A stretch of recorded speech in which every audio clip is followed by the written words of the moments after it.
Bom, eu fui atrás de opiniões de especialistas, advogados, de juristas, para que basicamente eu pudesse entender um pouco mais e ouvir o que eles estão entendendo da perspectiva do que pode acontecer daqui para frente. E eu trouxe algumas opiniões para vocês e na verdade todas elas são bem parecidas, ou seja, um consenso basicamente do caminho que estamos trilhando nesse ponto. Primeira coisa é que a data do julgamento do Brian em outubro provavelmente será adiada de acordo com os especialistas jurídicos. Um especialista falou o seguinte: existem dois cenários prováveis. O promotor arquiva uma notificação de intenção de buscar a pena capital e aí a data do julgamento vai ser adiada. Outra trajetória possível é que a defesa e o governo trabalhem para resolver o caso e, como parte de uma confissão de culpa, a pena capital não será aplicada. Claro que as famílias das vítimas teriam uma contribuição significativa, mas não controle a respeito dessa decisão como qualquer um dos caminhos. Nima Rahmani, que é presidente da West Coast Trio de advogados e ex-promotor federal, disse que não ficou surpreso com o fato de a data ter sido marcada para outubro, já que o Brian tem o direito a um julgamento rápido. Mas ele disse que esperava que o Brian renunciasse a isso mais tarde, como fez com uma audiência preliminar marcada para junho, mas no caso cancelada após a acusação do grande júri. Nesse caso, a sua renúncia automaticamente já empurra o julgamento para o ano que vem. O ex-promotor também falou que existem muitas evidências científicas no caso, incluindo localização de celular, dados do telefone, DNA, e os especialistas de defesa precisaram de tempo para analisá-los e, no caso, se preparar para o julgamento. O Niyama, ele também disse que é possível que o julgamento ocorra sem a probabilidade da pena capital estar em questão, mas que nesse ponto é a alternativa menos provável. Agora, sobre o silêncio do Brian, a Jessica Bublitz, uma advogada de defesa criminal, disse à News National que muitos advogados em Idaho acreditam que ficar em silêncio em resposta a uma acusação do grande júri dá uma vantagem quando se trata de contestar as acusações. Ela falou assim: pessoalmente eu não acho que faria diferença, mas a minha impressão é que esse provavelmente é apenas o método da advogada Annie Taylor, o padrão para ela, porque quando ela tem um cliente na situação em que ele será potencialmente desafiado em uma acusação do grande júri, ele fica em silêncio em oposição a entrar nessa confissão de culpa. E é claro que a decisão de ficar em silêncio também levantou questões sobre se o Brian está tentando evitar a pena capital. E aí Sarah Azari, advogada de defesa criminal, disse que ficar em silêncio é uma estratégia inteligente para apaziguar as famílias das vítimas. Ela falou assim: dizemos que o silêncio vale ouro. Trata-se de deixar a porta aberta para que, se este for o caso, e no caso uma situação realmente ruim em termos de provas irrefutáveis, e ele de fato, em última instância, se confessar culpado, no caso, a ideia é de que haja uma troca para que a pena capital seja anulada, e esse silêncio também evita que as famílias que já estão feridas fiquem ainda mais chateadas e furiosas. Agora, Eudina Cox, uma advogada de defesa criminal baseada em Boise, também comentou o seguinte, que o juiz não pode declarar culpa em nome de alguém. Então, o pensamento é que é uma forma de preservar a capacidade de negociar com o Estado, ou seja, sobre o silêncio dele, e que ela também acredita que isso é uma tentativa de proteger qualquer tipo de acordo judicial que, caso precisamente a defesa perceba que seja obrigada a aceitar. Além disso, a defesa carece de várias informações importantes no momento para decidir a melhor forma de representar o Brian e prosseguir com o processo legal. Esses fatores provavelmente contribuíram para a decisão estratégica da defesa, segundo a Eudina. Aí foi perguntado quais informações faltam à defesa. Aí ela disse assim: olha, de extrema importância, a defesa ainda não sabe se a promotoria buscará a pena capital se o Brian for condenado. Então essa decisão provavelmente passará muito se um acordo judicial, no caso, poderia ser alcançado em algum momento. E aí ela disse, esse é provavelmente um fator bastante significativo porque o Estado ainda não se comprometeu a pedir ou não a pena capital. Então, eles precisam saber se você pode apelar ou está fora de questão. Ou então, não estamos buscando isso, não importa o que aconteça, sem oferta, sem acordos, e vamos deixar que um júri decida tudo no final. Além disso, a defesa disse que ainda está aguardando mais evidências através do processo de descoberta. Aí o juiz agendou uma audiência para acontecer no final do mês que vem sobre a moção de defesa que obrigaria a descoberta de provas que o Estado está retendo, segundo a Anne Taylor. O Bill Thompson, o promotor, disse em resposta aos registros que argumentou que o Estado cumpriu os requisitos da lei de Idaho e se opôs aos detalhes que a defesa está buscando sobre o processo de teste de DNA do Brian, que o liga diretamente à cena do crime. Também foi perguntado para Regina quando o Estado decidirá sobre a pena capital. E ela falou assim: agora iniciou-se um relógio de 60 dias sobre a lei do Estado de Idaho para a promotora informar ao tribunal se vai buscar a pena. Aí o que acontece? Apenas casos de homicídio em primeiro grau se qualificam para a pena capital em Idaho. Então, após uma condenação, o júri também deve encontrar pelo menos uma circunstância agravante. Isso inclui cometer mais de um crime na época, que o homicídio em particular foi especialmente hediondo, atroz ou cruel, manifestando depravação excepcional, ou que o réu exibiu total desrespeito pela vida humana ao cometer o homicídio. Agora acontece que em 1º de julho, Idaho se tornará o 5º estado dos Estados Unidos a implementar um pelotão de fuzilamento como método de execução de backup para injeção letal. Eu já havia notificado isso antes para vocês, que o governador de Idaho, Brad Little, assinou um projeto de lei em março que foi aprovado de forma esmagadora no legislativo de Idaho no início daquele mês. E Utah foi o último estado a executar um prisioneiro por pelotão de fuzilamento em 2010. Idaho se juntou à Carolina do Sul como os estados mais recentes a aprovar tal lei em resposta aos desafios que os estados de pena capital enfrentaram na aquisição de substâncias injetáveis letais para a realização de execuções de cada um deles condenados à pena capital. O governador disse em um comunicado por escrito após sancionar o projeto de lei que as famílias das vítimas merecem justiça para os seus entes queridos e que a pena capital é uma forma de trazer-lhes a paz. Ele também disse que a responsabilidade do estado de Idaho seguir a lei e garantir que sentenças criminais legais sejam executadas. Aí também foi questionado se o julgamento começaria em outubro de fato, e ela disse, olha, dada a natureza de alto perfil, isso tem uma série de moções pré-julgamentos futuros. Aí foi perguntado para a Regina sobre a data do julgamento em outubro, se havia possibilidade. E ela falou o seguinte, que dada a natureza de alto perfil do caso, o julgamento começar em outubro é praticamente impossível, porque há uma série de moções que ainda vão acontecer.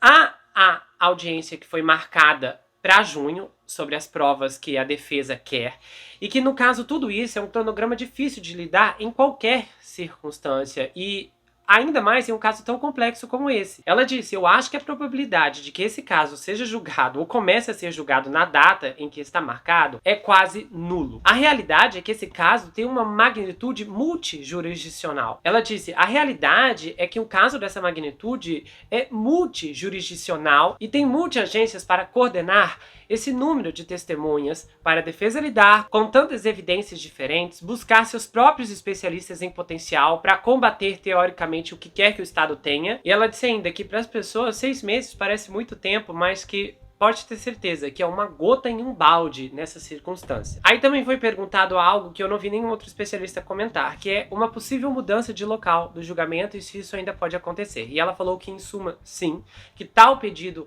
normalmente não é levantado durante uma acusação, então, portanto, ainda pode ser feito com base na busca de um julgamento justo para o Brian fora da comunidade onde o crime ocorreu. Ela falou assim, seria totalmente apropriado fazer esse pedido em algum momento no futuro, que óbvio seria preciso haver uma decisão sobre isso, mas que o local alternativo deve ser selecionado e coordenado. A logística disso também torna apropriado estar bem atrás do julgamento. Bom, o Brian se declarar de forma indireta inocente não é surpresa para ninguém. As chances de que isso realmente pudesse não acontecer eram mínimas, porque assim, já estavam saindo aquelas notícias de que ele tinha se convertido na cadeia, e desde o começo eu falei que eu realmente duvidava muito dessa conversão e que teríamos a prova final disso agora.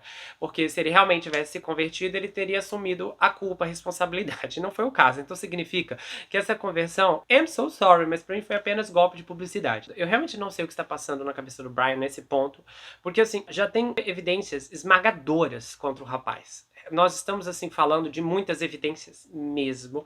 Quem acompanhou episódio a episódio viu tudo que andou surgindo nas últimas semanas. Então, assim, é evidência de sangue, é evidência de DNA, é rastreio de celular. Meu Deus, é coisas que não acabam mais. Temos até uma testemunha para dizer que o viu na cena do crime aquela noite. Então, assim, eu posso fechar os meus olhos e dormir com toda tranquilidade, porque eu tenho certeza que esse rapaz vai ser condenado aqui, sabe? É impossível ele se safar, se livrar. Não tem história no mundo que vai simplesmente conseguir justificar isso aqui, sabe? A menos que seja algo Candy Montgomery, onde tivemos o caso da Candy Montgomery, que indignou muita gente o fato dela ter se safado no final, é que a Candy, os jurados da época, eram pessoas da cidade, pessoas que eram próximas da Candy, inclusive soubemos que uma das juradas era uma super amiga da Candy Montgomery, então assim, basicamente ela tinha um júri já amigo ali pra realmente condená-la ou inocentá-la, e no caso eles a inocentaram. Aqui, o Brian não tem isso. Se ele for julgado em Idaho, é condenação na certa, assim, a coisa mais implacável possível. Se ele for para outro lugar, ele também vai ser condenado, porque, assim, quando eles mostrarem as fotos que nós ainda não vimos, mas pode ter certeza que a promotoria vai usar, de mostrar o estado em que aqueles jovens foram encontrados, sabe, no chão, na cama, seja como for, onde estavam, né? Porque os relatos mudaram não sei quantas mil vezes em relação a isso. Mas todo aquele sangue na parede que também não vimos, mas que sabemos que eu realmente não sei se essas fotos virão a público. Eu realmente não sei. Eu espero que venha, porque eu acho que isso seria muito forte para que pudéssemos realmente ter uma noção. Às vezes eu vejo as pessoas se comovendo tanto com... É impressionante, porque assim, ao longo dessa cobertura, que já deu o quê? 39 episódios, algumas pessoas, não muitas, poucas, mas assim, comentaram em tom de simpatia pelo Brian, dizendo que não condenariam, sabe, que o bullying que ele sofreu na infância justifica tudo. E eu realmente, eu não sei se é falta de empatia com as vítimas, se é falta de noção da realidade, se é esses tempos que estamos vivendo hoje em que as pessoas querem justificar tudo. Não, entendeu? Teve um passado difícil, então justifica tudo o que ele fez, sabe, o que deixou de fazer, não interessa o que aconteceu, o que importa é que essa pessoa precisa ser reabilitada. E eu penso que realmente eu gostaria de argumentar com uma pessoa como essa e aí mostrar para ela essa foto e dizer, então, me justifica agora que essa pessoa, ela merece estar à solta aí, vivendo a sua vida como se nada tivesse acontecido, porque eu realmente não consigo ver com uma clareza que o indivíduo que defende o Brian a essa altura do campeonato tem valores morais realmente sólidos. Para mim, esse tipo de indivíduo está realmente afundado em um nível de mau caratismo que eu não posso descrever aqui. O que aconteceu em novembro do ano passado destruiu vidas, destruiu pessoas, arruinou famílias, está arruinando aquela cidade. Eu vou trazer mais informações sobre isso no próximo episódio que vai sair agora, eu acredito que na quinta-feira. Essa semana ainda sai de qualquer maneira. Assim, são coisas e consequências que são inalcançáveis nesse ponto, porque não podem ser medidas. Tudo ainda é muito recente, basicamente as coisas estão se erguendo nesse ponto, considerando que estamos tendo mais noção exatamente da linha do tempo e de como as coisas se manifestaram, de certa forma. Então tudo isso é, sabe, difícil demais para você simplesmente relevar, deixar passar como se nada tivesse acontecido. Eu percebo muito pelos casos criminais aqui, pelas pessoas que comentam, que normalmente todo mundo, independente das suas ideias, que obviamente todo mundo que tem ideias e há divergência sobre vários tópicos, isso é justificável, mas eu percebo que todo mundo pelo menos tem uma certa linha muito parecida quando se trata de casos criminais. E eu percebo isso aqui pelos comentários de pessoas que eu já conheço um pouco da personalidade, de pessoas até que já levantaram sua manifestação política aqui nos comentários, eu percebo que pelo menos quando se trata de casos criminais, todo mundo tem uma direção muito parecida. Por que que isso acontece? Porque todos nós assistimos histórias em que as vítimas não têm voz, em que as vítimas se foram e o que restou é a família para juntar os cacos. Então você passa a ter uma compreensão muito diferente quando você consome esse tipo de conteúdo, porque você vê a realidade como ela é, fria, longa e muito solitária. E eu tenho muita certeza, e talvez vocês podem atestar isso aqui nos comentários, que com certeza várias opiniões que você tinha, pelo menos dentro da esfera jurídica, mudaram quando você foi consumindo. Quanto mais tempo você foi passando com esse tipo de conteúdo, com certeza você mudou de opinião em vários aspectos, porque você teve acesso a informações que fora desse mundo aqui nós não temos. Ler a manchete sobre um homicídio é uma coisa, acompanhar um caso com detalhes, ver uma história como essa, que basicamente é um processo assim muito imersivo, porque isso aqui diverge muito das outras histórias que tem começo, meio e fim já, ou pelo menos são histórias que aconteceram, nós não sabemos o que houve, quem foi o culpado, se a pessoa desapareceu ou não. Essa história aqui, essa saga investigativa, ela traz uma cobertura em tempo real. Então nós passamos juntos aqui em um nível emocional muito intenso, onde passamos pela incerteza de não sabíamos quem era, quem foi, se o culpado ia ser preso. Agora já estamos estamos em um outro nível. Então há uma construção psicológica em cima dessas experiências, baseadas nessas vivências. Vivências que não são descartáveis, vivências que não são insignificantes. Não é porque você não estava lá em Idaho, que você não conhece, digo, as famílias das vítimas e não conheceu as vítimas pessoalmente, que você não tem importância para essa história. Você tem importância. Cada vez que você é informado, que você entende sobre a realidade do sistema jurídico, de como a lei funciona e das coisas que acontecem, você passa a ser munido com informações que muitas vezes não são expostas por aí. E isso te faz uma pessoa melhor, ou melhor, pelo menos tem a chance de te fazer uma pessoa melhor, porque quando você é informado, você é responsável por aquilo que chega a seu conhecimento. Antes, quando você habitava na escuridão dessas informações desse universo, é uma coisa, mas agora que você frequenta, que você assiste, que você consome, que você ouve dia após dia histórias diferentes, e no final nós sabemos que a maior parte dessas histórias não tem um final bonito, não tem, porque não importa se a família se recuperou, quem sobreviveu, se houve vítimas fatais, é sempre triste, porque alguém perdeu a vida. E esse é o grande ponto desses casos aqui, porque nós olhamos para histórias que muitas vezes nós podemos observar que o culpado, ele está vivo, ele está preso, mas ele está vivo, e que aquela pessoa, muitas vezes inocente, que perdeu a vida, não pode falar nada, não tem como se levantar em sua própria defesa, porque ela se foi. Esse sentimento desses constantes estímulos te dá a oportunidade de ser mais empático e não ficar frio como muitas pessoas pensam, porque cada vida importa. Cada vida te ensina a valorizar ainda mais aquilo que antes você não observava, aquilo que antes você não tinha contato, porque muitas vezes nós só somos moldados dentro de um aspecto daquilo que pensamos, daquilo que achamos, daquilo que acreditamos, quando temos um acompanhamento dentro de uma área específica, de um campo muito focado em tal assunto. Não temos como vivenciar tudo, não temos como ver todas as realidades, porque cada um tem a sua vida. E muitas vezes, muito do que você pensa é moldado pela realidade que você vive. E muitas pessoas hoje consomem mentiras que são assim absurdas, e as pessoas não estão cientes disso. São discursos com palavras elaboradas que tentam trazer um novo olhar para uma circunstância que não precisa de um novo olhar, precisa da verdade dos fatos. Quando alguém se propõe a fazer um vídeo para simplesmente defender o Brian e jogar 1000 pétalas de amor pra cima dele, porque assim, em nenhum momento eu estou pregando o ódio aqui, eu não estou dizendo, vamos levantar nossas bandeiras e proclamar que o Brian seja enterrado vivo. Eu não estou fazendo isso. Vocês não me veem aqui amaldiçoando o cara, dizendo que eu desejo o pior pra ele. Tudo que eu falo aqui é que eu espero a justiça. Em todos os casos aqui, não tem nenhum caso que eu disse, olha só, essa pessoa aqui, eu só vou dormir em paz se todos nós irmos lá na frente e falar pra penitenciária que se eles simplesmente não tacarem fogo no rapaz, nós não vamos ficar em paz. Isso não acontece aqui. É óbvio que em algumas circunstâncias há uma maior indignação quando a pessoa sai pela porta da frente. Isso acontece e aí é uma outra história como lidamos com esse sentimento, mas ainda assim a melhor maneira de lidar é sempre dentro do aspecto justo, do aspecto de justiça realmente. A justiça que é reta, a justiça que funciona e a justiça que realmente se enquadra aonde a lei falhou muitas vezes. E obviamente, existem muitas circunstâncias que saem do controle. Só que esse caso não se encaixa nesses exemplos, porque o que eu estou falando aqui se trata dessa história, desse indivíduo. O Brian pode ter sido uma vítima no passado, mas ele não é mais uma vítima hoje. Ele conseguiu fazer pior do que o que fizeram com ele, e isso é injustificável. O mal não pode se esconder atrás de uma bandeira de vitimismo. É o que muitas pessoas fazem hoje, é o que muitos criminosos fazem também, principalmente porque eles sabem que esse discurso está com tudo no mundo de hoje. Nós vemos pessoas que reforçam um discurso em que você não precisa assumir a responsabilidade pelo que você fez, e isso é antinatural. E quando alguém adota essa postura, ela está desequilibrando a ordem natural das coisas. Você é responsável pelo que você faz, você é responsável pelos seus atos, você é responsável pelas suas palavras.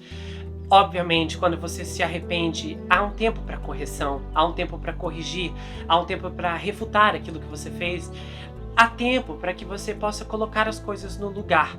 E obviamente a maior parte dessas circunstâncias que se encaixam no que eu estou falando aqui, se trata do conceito do cotidiano, dos erros que até mesmo podem ser graves, mas não graves nesse nível aqui. Não há como corrigir um erro como esse. Não há como desfazer o que o Brian fez. A única coisa que pode ser feito é que ele tem o poder de facilitar o processo.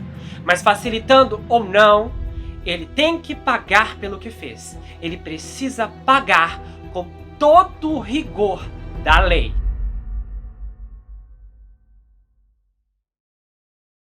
Bom, se você gostou desse vídeo, inscreva-se no canal, ativa o sininho, compartilha, dá o seu like e passe esse vídeo adiante. Se você quiser saber mais sobre mim, adquira meu livro Perfeito Estranho. Já está disponível no meu site, você pode falar comigo pelo Instagram. Ele conta a história de um rapaz chamado Jack Wilber que se vê preso em uma terrível maldição hereditária enquanto precisa enfrentar um serial killer que está escondido em sua própria casa. O livro tem mais reviravoltas do que você consegue imaginar e o envio acontece para qualquer lugar do Brasil, quase qualquer lugar do mundo também. Vai autografado se você quiser, com um kit de marcadores e um pôster também. Você pode me seguir pelo Instagram, Gustavo N Psicanalista. Eu tenho um canal de cortes, onde as análises são recortadas e postadas por lá. E eu também tenho um grupo no Telegram, onde acontecem votações, bastidores e muita coisa exclusiva que vem à tona apenas por lá. A gente se vê no próximo caso e não esqueça que aqui você sempre vai ter um amigo. Até mais, pessoal!